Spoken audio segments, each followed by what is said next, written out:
Welcome to the Warchant Man Cave Show. We are live as we usually are every Wednesday, 7 p.m. from the 7th Hill Tap Room here, and love how people are just sliding by. They don't want to be. They don't want to be on the live TV here. Great place to get beer. We're going to check out a little Mead later, Jeff. So that should be interesting. They're diversified. They've got the wine. They've got lots of cool stuff here at the 7th Hill Tap Room in Tallahassee, just below. Everybody knows the corner pocket on Appalachia, right below.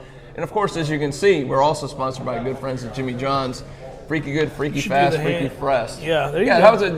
Presentation, absolutely. Nice. Well done, delicious Jeff. Sandwiches, well presented. And these mini Jimmy's very popular with, tailgating, fantastic. And the good thing is they deliver. If you're nearby, you don't even have to go pick them up, man. They just bring them by. I enjoyed some on Saturday, in fact, so it's perfect. Good time. Fantastic.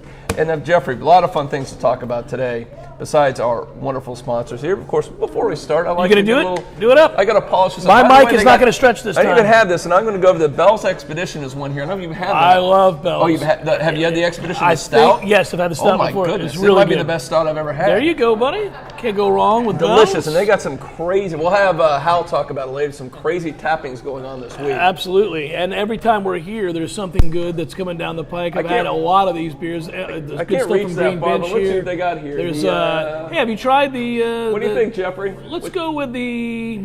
What's the MIA Fountain Bra?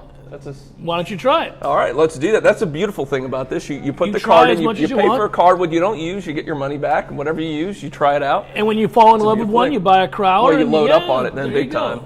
And yeah, you get the crowler.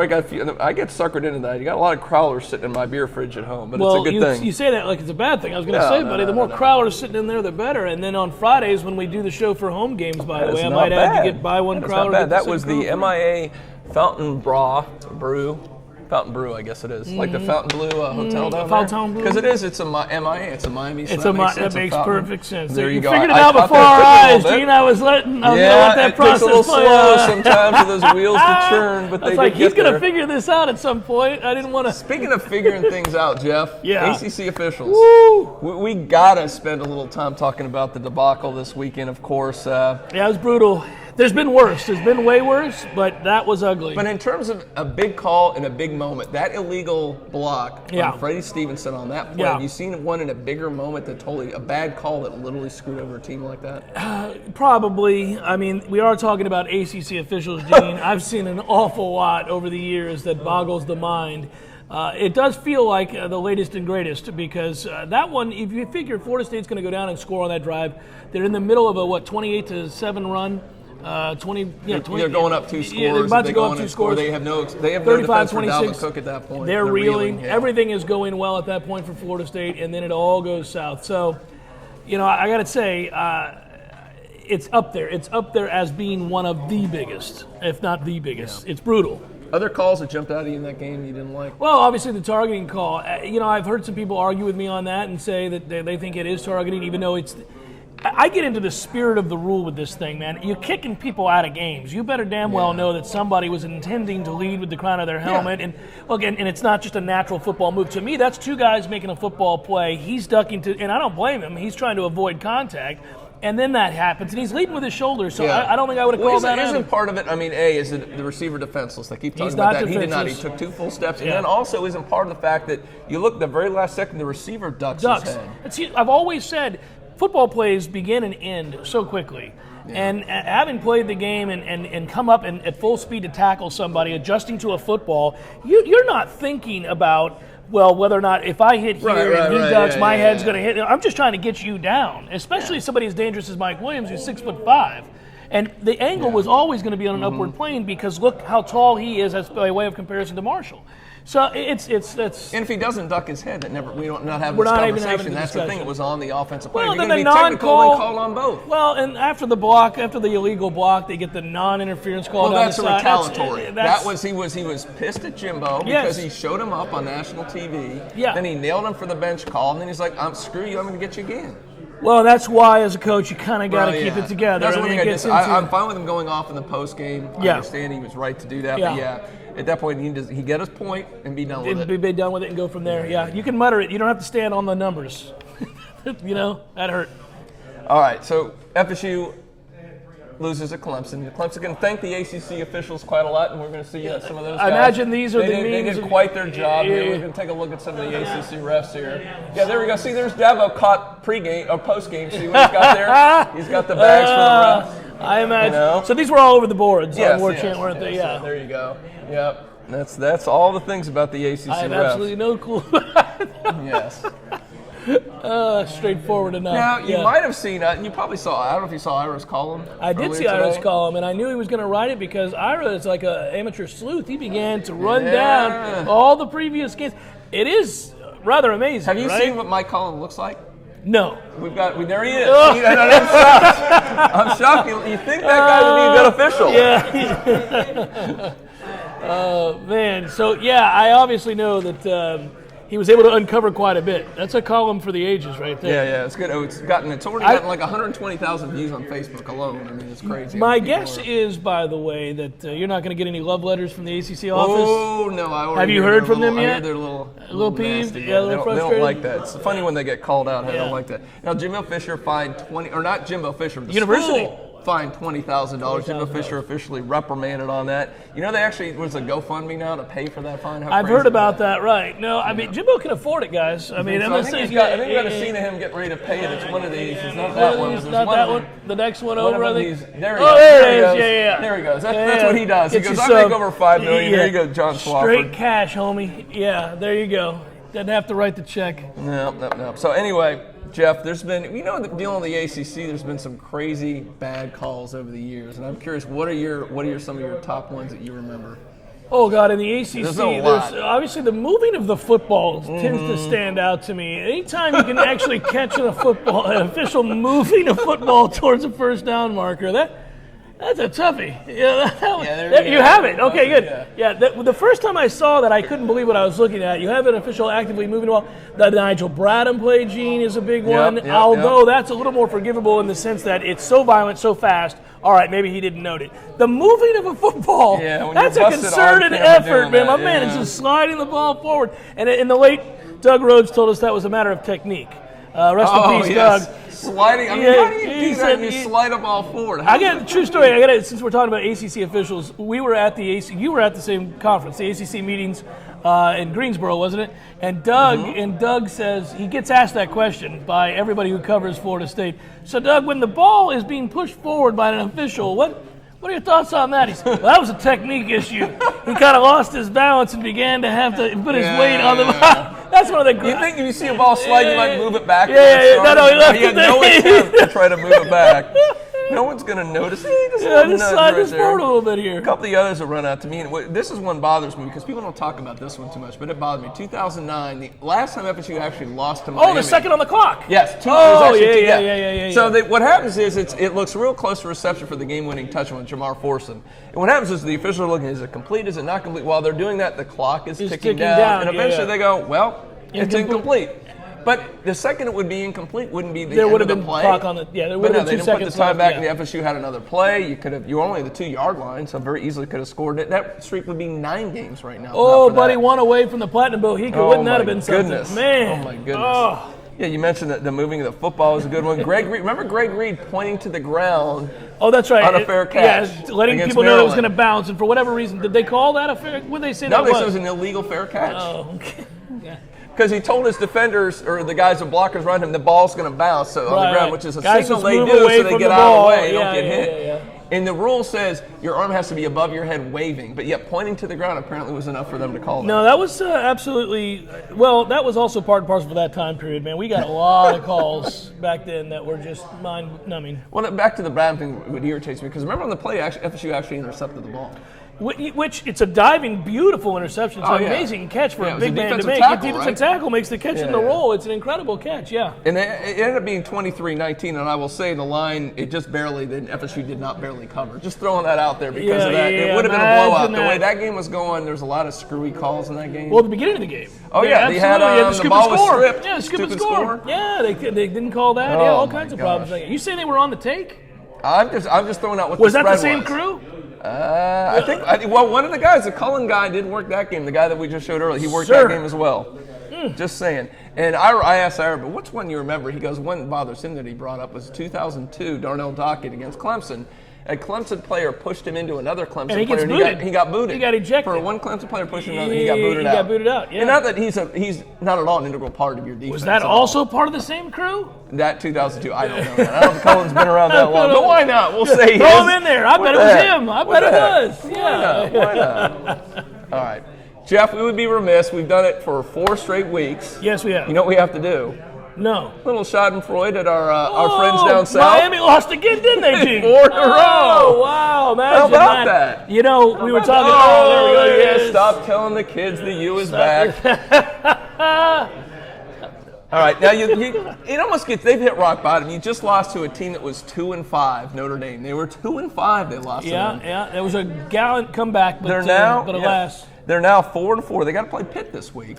Are you worried about their bowl eligibility, Gene? Is that that's what you know where I'm going with that. I was wondering where you were going with this. They lose to Pitt. That is very much. They're 4-5. They're very much in jeopardy of not making a bowl. Well, let's see. They're at Virginia, which Virginia just did there. Well, yeah. They're at NC State. Okay, we'll see. Yeah. And they play Duke.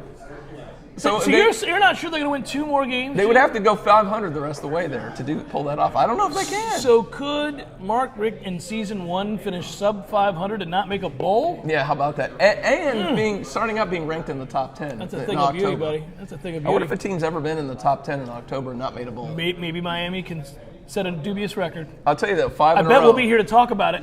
You think? I think maybe we would. Do you know the last time Miami lost 5 games in a row? I looked this up. I was curious. Because you were excited about it. Oh. You're not. You're not. Come on, man. I just love you've gotten all in like I have years ago with Miami. You're like, oh wait a minute, they could really set some. No, when was the last time they lost 5 straight? 1977. Woo! Man. 1977 is the last time Miami lost. I would have thought with the Miami teams we've seen over the last decade or so that would have happened on a few occasions. Well, this tied the record. This did, because what happened was 2014, as a matter of fact, after FSU beat them, they lost 4 in a row. We begin their end. Yes, it's a thing of beauty. But this we could start the worst losing streak since the disco era. I propose next year we play Miami in week 3. That way they can have a good solid 8-game losing streak, 9-game losing streak. Yeah, let's go. Let's make it happen. Well, it is fun. This is definitely some schadenfreude at our friends down in Miami.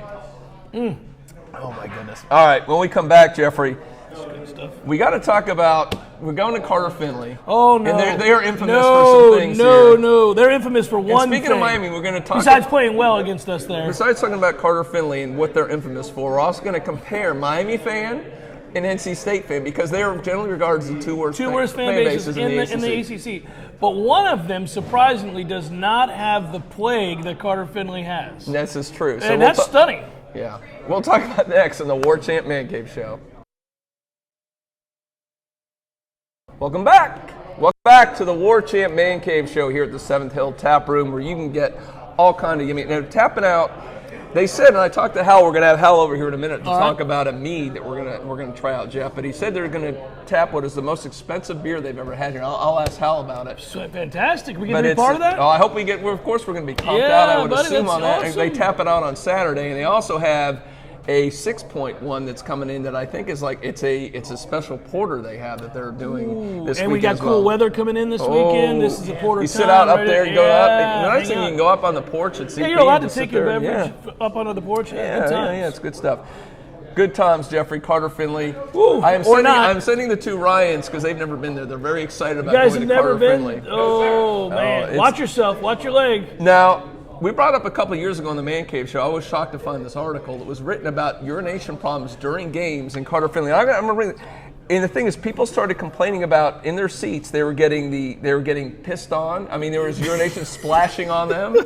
There was the smell. He started out like he was going to be delicate, and then just went straight up with the they were getting pissed on. Because there are some normal fans that get there, and all of a sudden there's this splashing going. What is this? I just want to watch going on here. Why am I being peed on? So yeah, they do have a real problem there with Jeff. So listen, let's elaborate. That article, well, first of all, these are great. That article I got yelled at because somebody said that's not true. You're making stuff up. You've seen the no, article. No, there is an They've article written there. 2 separate articles on the smell of Carter Finley, which is obviously the result of the mass urination at Carter Finley in games. These people There we can't. go. See, there we go. Video evidence right there. See, they're busted. They're busted. Pissing outside Carter Finley, just on the walls. On Carter Finley. Like, why are they peeing on their own stadium incessantly? It's become a thing. And then in the stands, people are getting hit with whiz bombs and piss bombs. And look at this guy. I mean, sir. Busted right there. Sir, he's got the incredulous hand of the earth. What are you doing here? Yeah. Well, we have some theories on the Man Cave show about why they've had such issues with urination in Carter Finley, Jeff. Yeah, I'm going to throw these at you. Okay, let's hear And them. by the way, Hal, in a minute we'll come up with some Meads over here. All right. Now, you know the biggest rivals, they hate those snotty North Carolina fans, They do. right? They They do. do. Chapel Hill, Yeah. that is the bane of their existence. That's right. And those stuffy fans use urinals and toilets inside. They don't want to do The gall anything. of that, yeah. They don't want to do what they do. So they're like, screw So it. that's Just what whip they it do. out right here, That's guys. what the stuffy fans over there do. We don't have to be We're snooty not and doing use that. a bathroom like the folks in Chapel Hill. And also, the feeling is, Jeff, it works as a home field advantage. Well, The that is stench- true. That is true. I mean, it is a home field advantage. If you're afraid to enter a stadium for fear of getting hit with a piss bomb, I think you have effectively alienated opposing fans. Yes. And let's face it, urinals and inside facilities are fancy amenities. We don't need that at NC State, right? Well, they're close to the Appalachians, so yeah, maybe that's This is too fancy. Oh, I see you're going to use the hoity-toity bathroom. Yes. Come on, Bob. You could just piss right in your jeans, man. What are you doing? It's Carter Finley. It's a piss party. That's what we do. Oh boy. All right, and then Nick can do And the in some parts, I hear it's used as a cologne. So.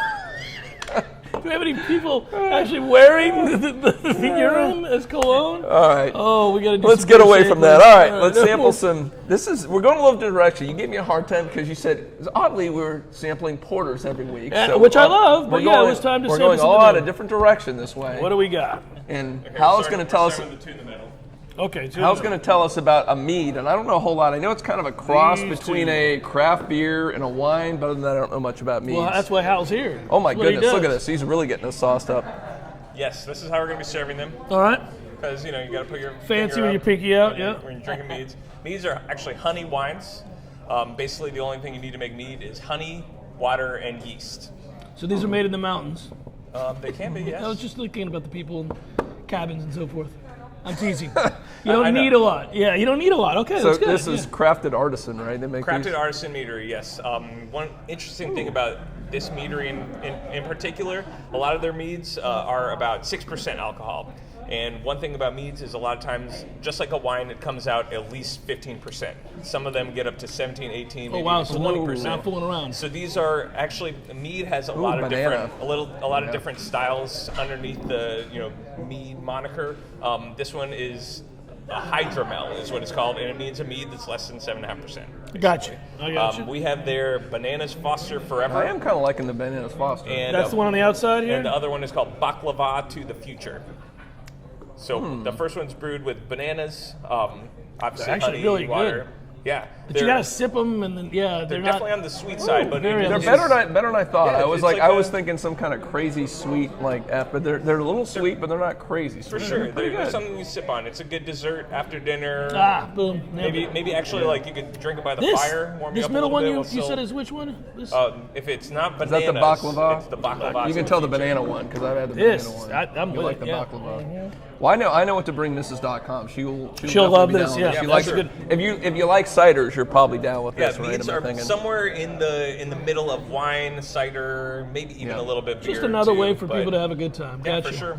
We're doing 5-ounce pours of this for $6. Okay. We also have bottles so you can take with you to go. Ah. So a lot of ways you can I like enjoy it. this. Yeah, great for gifts. I know we're coming up to that season, but yeah, it's a great thing to bring home to the person that you're that you can't wait to get off work to go see. All right, I'm not letting you go, Hal, because you were telling me all kind of crazy untappings going on, including a very expensive beer you have this weekend. Yes, for What's sure. going We on have a here? couple different beers that we're tapping this weekend. On Friday, we have a new beer from 6 Point called 5 Beans, which is a 10% porter. Boom. That's brewed with coffee, vanilla, chocolate, You got and me, buddy. cardamom. Yeah. Yeah. So you get a little bit of not a heat spice, but like a Nice. herb spice to it, but also super coffee forward. I'm in. Really delicious. They've got stuff. the cans here. I'm taking some home. No. Yeah, we I was have gonna cans Yep. currently that are already for sale, and we are tapping a keg of it, along with a few other 6-point beers, and they make Nice. just great stuff across the board. So That's all this weekend? That's Friday. Saturday, we're tapping a super ultra mega rare beer, highly sought after. We don't need to tell everybody about that, Hal. Yeah. I'll just Let's meet you keep up that here, on the buddy. down low, Hal. Yeah. If you guys want to come drink the whole keg, that's fine. But there are some other people that want to try it too. We're actually doing only 5-ounce pours of this beer because it's super rare. Ooh. It's from Funky Buddha. It's called Morning Wood, which Oh, is well, great. great name. And those are our friends down in South Florida. Yeah, absolutely. Yeah, that's Funky Buddha does a we're good in Oak job. Park. So Last Snow we already have. Which this I like. Morning Wood is a version of their maple bacon coffee porter. Oh. It's already a stronger version of that, and then they age it in bourbon barrels. Oh my goodness, Jeff. So it's going to be What just- time is that? I'm what gonna be in time line is for that that. happen? Saturday we open at 11, and it's going to be on tap. I'll be at 11 a.m. 11 I'll be a.m. like, Woo, let's do it. Yeah. Nicely done. I will probably be here too, enjoying it with you guys. Okay, So, well, let's do that. I'm excited to tap it. For because now, I've it's a never had it Mead. before, but yeah. Well, Now cheers let's- to that. Cheers, Yes. everybody. Cheers, guys. Cheers, All guys. right. Good stuff. Man, that's 2 porters on tap this weekend. You know what I'm doing. Yeah. Oh my See you goodness. guys there. Taking an Thanks. Uber to the 7th Hill Yes. Tap Room is what you're doing. His yeah. Uber is a wonderful thing, isn't it? Oh my goodness! So crafted artists and all this stuff. You like the mead better than I thought. I was a little concerned. One It's of not those bad. after dinner, that's nice. The baklava. Yeah. Is that the one you like? I like Yeah, the that's- baklava. That's not bad. Quite a I bit. could drink these. There was a baseball player way back when named Kurt Bavacqua. I There's remember nothing- him. You remember Kurt Bavacqua? Yeah, I do He's a remember former him. Padre and Cub, I think. All right. Final thing we got to do in this segment, Jeff. Even the FSU players have confirmed this. The 2 worst fan bases: Miami, NC State. Marcus Walker came out and said, "Look, we were talking about Miami, how bad when they throw all the stuff in." He goes, "Yeah, but there's also NC State. They're right up Oh, there. he They're injected awful." it right there. He wanted to make sure We that didn't you even knew. ask him. He just goes, "Those guys throwing urine at us, doing all kind of crazy stuff." Man, I gotta tell you, if you're gonna continue to infuse urine into the larger conversation about it being a thing at a fan base, they're gonna win the title. But that's the thing. We've got some criteria here. We're going to go through. Okay, we're let's going to do see. it very objectively here. Okay, first of all, fan support. Okay, that's not good. I think Miami wins in that one in yeah. terms of the worst fans. Is there Overwhelmingly any doubt? so. Anybody? No, You would say, yeah, fan base. Yeah, there's no doubt. Miami. So Miami wins that one hands down. All right. So we got that. Now we got abusive and fighting in terms of the fans, the Miami visiting players. again. Look at Miami that. again. So we've got a lot of video. Now I will say, because it's more documented than when I've been to Raleigh. I've seen players' parents get punched. And I see the Players' fans run. parents get Yes. punched? I saw a bloody nose by a former punter we had of a parent that they found he was there, and they beat the crap out of him. That's Yes. nuts. And I saw their fans rushing on the field, trying to start fights with our players. I'm telling you, Jeff, Miami's got the rep, but NC State's right up there. I actually would call this a tie from my personal experience. Is it the townies, the fair people? What is going on here? They do have the fair right across the fair street. right there. I don't and that know. could be what's- something else. We Yeah. still have all those fights going on in Miami. They're well documented. I'm going to call that a tie. I know you probably give Miami a slight edge in that. I have. Slight edge. Been doing it longer. All right. Now we've got to put them together to public intoxication / urination. So we know, NC we know State's who wins winning. that. NC State's Yeah, going to we win got- this. we get some of that. Oh, yeah, there we go, Carter right Finley there. again. On Carter Finley again. Yeah, right there. They win that. Now, the last thing I would say is how there's an intoxicant. That's what they got to do to load up on the urine. But all right, so the last thing I looked at, Jeffrey, is how they kind of present themselves, thinking how they dress, how they act, and it's tough because you got NC State is trying to make a push. Miami usually wins this They title. do usually win this but because some there's of a lot of these guys fat have guys really, wearing some sort of. they do that kind of stuff. But Miami also has we can get to some of the Miami guys. Oh, there. no, that that guy, and they've got a stripper pole apparently right in the middle. He's which gonna bring home the title. That guy right that there. guy may push him over the edge, huh? That thing's Because gonna right now break. we got a tie. That poor staff. That Now let's security look at man. some of the Miami things. So there's some pretty bad. You get these guys in Dade Miami. County, yeah. Boba Fett mask, I see. Yeah. There's a winner. Well, that's the one who flips them off. We don't have Oh, the video. yeah. They can see it on air. They can see that. yeah. So I don't know, man. What do you think on that? That's a determinant. Right there. Golly, that's tough. Urine trumps the day. Really? I'm going to But go that's ahead and only go. one- you only- if That's you a wake big them- category. If you get hit by piss at an opposing team stadium, I man, will say one that's thing. I've it. never heard about Miami fans pissing. I have never I'll had give 'em anybody that. throw There's one redeeming urine quality on. they That's have. right. They can restrain themselves from throwing urine on you during the course of a football game. If NC State is steady, I hope this makes its way to the NC State message boards and they'll be rivals, just pleased. so they can just try to defend themselves. post the article. Post the Yep, article yep, where they there were is an at article. their All you gotta plea. do is go. If you don't believe us, research type in urine, Carter and Finley. Carter Finley, it will come up. It will come up. The article is there. There's no- Where they're pleading with the fans, please stop peeing on one another. We're just trying to watch a football game. It's just not necessary, man. There are bathrooms. You know, part of the problem here, and the intoxicating I thought to bring up, Dave Dorn, the head coach, complained because when they're one of the few schools that lets them at halftime leave and come back. Leave to go there. They load up on some more alcohol, some more beer. You know, back in the day, they let everybody do that at every stadium. But Way NC back State, when. they said, well, we got to load up. We got to get our urine from somewhere. So you load up, you do some funnels, you go back in. Boom. That's right. I'm depleted. You're good. Yeah. Let's go play darts. Oh man, looking forward to that. We're going to play some darts here, and might have one of my least favorite personalities there. It might be the subject of our ire today. Yeah, shocking. Well, thank you for tuning to the Warchant Man Cave Show. We will be right back.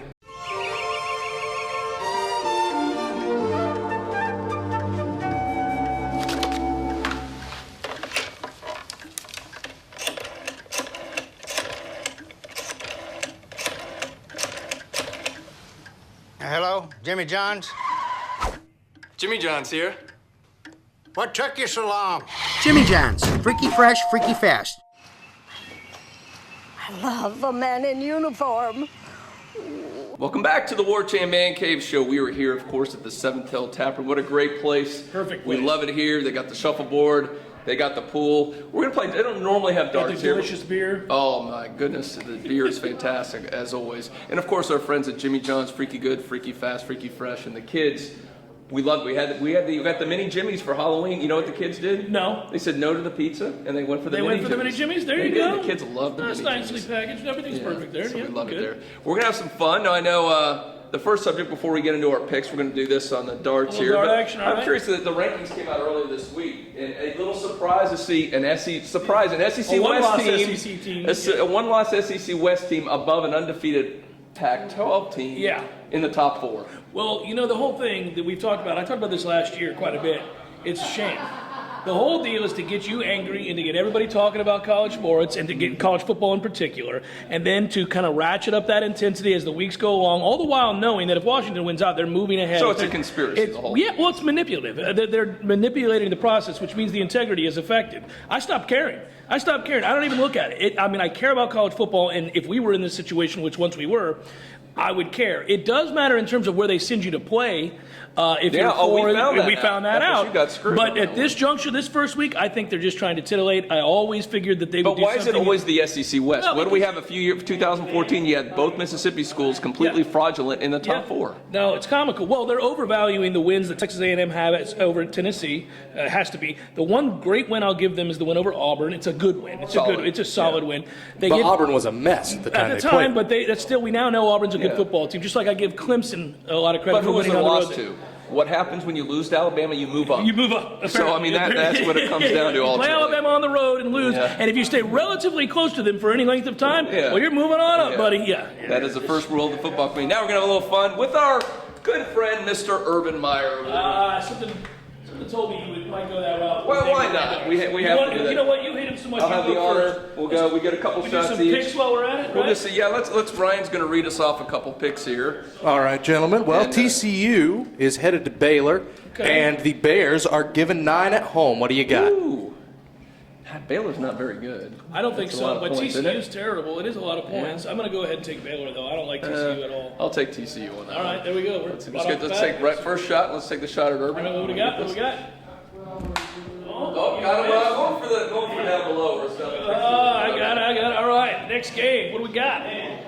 That's terrible. I missed the board completely. All right, gentlemen. It's Pittsburgh and Miami. Miami is given 3.5 Miami's given in points in a Coral football Gables. Or game? excuse me, Miami Gardens. No. Is Miami going to lose 5 straight, I'm guys? going for 5. We talked about it earlier in the show, but I'm going for 5 in a row just because it's unprecedented. I'll take Pitt in the points. Yeah. I think it comes You down think to a Miami field might- goal. Yeah, I'll take Pitt in the points. How about that if they missed the field goal to lose the game? Well, How it'd be sweet would that awesome. be? Yeah, certainly they can't rely on Kaya to lead him down the field for a game-winning drive.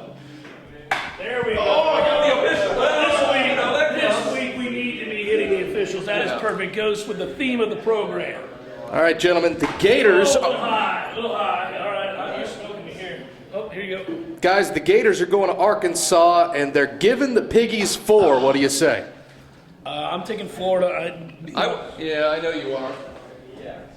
I went Suey early this week in the Warchant report, so I'll stick with that. Maybe that's a little bit with my heart. I don't know. Those crazy Arkansas folks might get a little to it. It's been terrible this year. I know man. they have. You know, I mean, it's hard for me to see a way that they rise up and win that game, but we'll see. I mean, Florida's offense isn't great, but they do have a very good defense. So I'm going to take Florida begrudgingly. Right. I haven't hit Meyer yet. Either of you? Come on.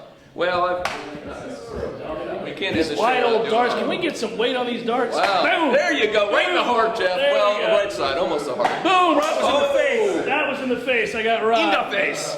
That is there you go. Well done, Jeff. I had to adjust. All right, I get 4 shots. Gentlemen, there are very few certainties in sports, but there is one, and that's that Georgia is awful. And they are giving 2.5 to the Kentucky Wildcats in Lexington. Give me the Wildcats. How about Mark Stoops, ladies and gentlemen? Not only saves his job, as he can win out for the SEC. Yeah. If he wins this game and beats Tennessee, he just needs a little help from Florida. He just needs them to lose at LSU and at Arkansas, and they're going to Atlanta. Well, then he needs help this weekend. Yes, he does. That has to happen. I hope so. And I'm with you there, too, Jeffrey. Got to go with my buddy Mark Stoops on that one. Go ahead and beat him straight up on that. Oh, my gosh, I can't. Oh, I get the official again. You are just missed. Oh, my goodness. Gene, who hates Urban Meyer more than maybe any human being on the face of this earth, has yet to hit him. Wow. Well, I'm painting them all over the place. What do we got next? By the way, boys, I don't think they're world beaters, but when the heck is Vegas going to respect Nebraska? The Cornhuskers are going to Columbus to play the Buckeyes. Ohio State is giving 17 points. They're giving 3 possessions. That's a thing. That's a point sneaky game, thing. though, right? I mean, it's a sneaky game because here's why. Nebraska's not a great team. They did play Wisconsin well, lost in overtime, but Ohio State's playing terrible right now. Vegas is counting on us looking at this trend. But that's with your Ohio thinking. State. Vegas is thinking we're gonna they're gonna bounce back game at home but I'll be a sucker and take Nebraska. But if Ohio State wins by 24, I'm 2 fingers to my eyes, Vegas. You got me again, man. Well, the thing is, if you're a gambler going against Nebraska, here's what worries you about Nebraska. They have the best fourth quarter point differential in college football. Well, interesting stat there. I don't know about that. Oh! Did I get him? Oh, I hit his headset. Well, gotta take him out. Oh, I got him in the head there. Another headset shot. Doing better. What's the final game? What do we got? No, I'm with you on that one, Jeff. I'm going with just 2 7. It's hard. It's 17 points for an okay team against a team that's kind of struggled the last couple of weeks. That's just way too many points. Yeah, I'll take Nebraska, but I feel like we're going to get burned, Gene, and that we were warning each other about being burned. Yeah, Ohio State for that exact reason. He goes, Vegas knows something. Yeah, sometimes you got to go in on that. That definitely screams one of those Vegas knows lines, almost like NC State and Louisville a couple weeks ago. What's the next game? All right, final game, Saturday night in Death Valley, boys. The Crimson Tide are given 7.5. That hook scare you against the Tigers? Yeah, I got LSU. Really? You changed your pick from I'm going to take LSU. I've been wavering. I've been waffling a little bit, but I'm going to take LSU. That hook is the difference. I'll take it. I think. No, but they're Alabama's favorite 7.5. I know. Right? I'm taking LSU, getting 7.5. Oh, LSU. Okay. Yeah, no, you're saying Kansas. Yeah, no. I just think Alabama's a drastically better team than LSU, so I don't like that. That's just not enough points for me, even with the hook. So I'm going ahead with the Tide. The one key is, can you make Alabama throw the ball consistently from the pocket? Yeah. And I think LSU's defense can shut down the running game to some extent. No one's really shut them down. I mean, offensively, you're right. This is the best defense they've probably faced. Yeah, I'll take LSU to get. I would love if I could bet on this game. Not that I bet. I know you do a little bit there. I do. But if you could get that game at 7, I would really jump on it. Okay. The hook does make me a little nervous. I don't like the hook. Hey, Gene, we don't have the Knowles game on this week's outline. Do you know what the spread is? Spread is 6.5. Yeah, 6.5. Knowles covered? Yeah, I think they do. Would this be the first game this year we go and play well for 4 quarters? No, it hadn't happened in 2 years. I don't think. Why would it happen all of a sudden now? No. 2 years. Maybe 3, Jeff. Maybe 3. Well, you know, the thing is, and I said if I could take a push, I could, but I don't think there's a way to get half a point. Yeah, no, so I picked FSU by 7 in my official pick. So I guess I got them covering. I've got Florida State covering as well, and I have them doing something more important than covering. I have them starting out in the first quarter well. I have them going down the field and scoring. You're saying that, and you're probably saying officials are going to do this game correctly. I think they might have the opposite effect. I think that might screw them, which is even more like they might not cover the officials. Lord, a little retribution. I think we win by 14 to 21 points. I think That'd be an encouraging sign after this game to come back and do that. All right. Well, Appreciate everybody tuning in the Warchant Report, our Warchant Man Cave show. Remind everybody again, we will not be back next week, Jeff. We're going to take that off. That's right. So we got the short week, going to take next week off. Disrespect for BC, right? That's what Yeah. That, it's a short week. I got you. And our friends at Jimmy John's, check them out. If you're at the game, you know what you do. You load up, you watch the game on TV, Absolutely. you get yourself some yummy beers from here. You pick them up right here at the Seven Hill Tap I was Room. gonna say, get you a crowler. Yeah. And they do pair well. We need to have like a pairing night with the Jimmy John's. Al will tell you what to pair it with. Yeah, absolutely. Right? So we can do that, all right. Well, thank you for tuning in, folks, and good night. Go Knowles. Go Cubs, go.